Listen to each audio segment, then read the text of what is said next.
man 50, o tau? Sėdžiu dabar, ruošiuosi į treniruotę ir galvoju, o ką veikia 50-mečiai vyrai, kurie apskritai rūpinasi savo sveikata.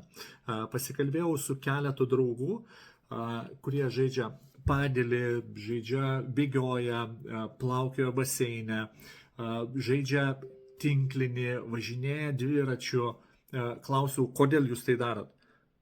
Visi sako, pravėdinti galvą, išvalyti nuo minčių. Tai yra labai paprasta. Todėl, kad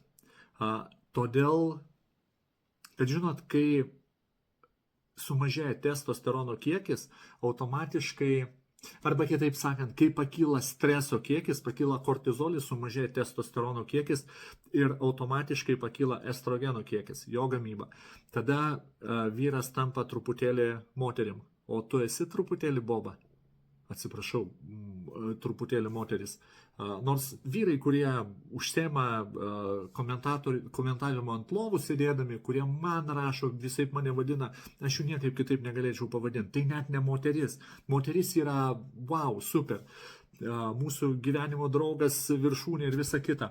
Bet yra bobos. Tai yra belytė asmenybė, kuri daug mala liežuviu, bet nieko neveikia ir nieko nedaro dėl savęs. Kokiu transportu tu važiuoji į savo ateitį? Tiksliau bandai nujoti ant savo pimpaliuko, kuris nestovi ir tavęs nelaiko. Žodžiu, rūpinki savo sveikatą, užsimk sportu. Nors dėl savęs, ne dėl rezultatų. Būk truputėlį geresnis, negu buvai vakar. Būk truputėlį sveikesnis, negu buvai vakar, užvakar ar dar kažkada. Ką nors daryk dėl savęs. Tai tiesiog paprasta, elementaru. Būk vyras galų gale.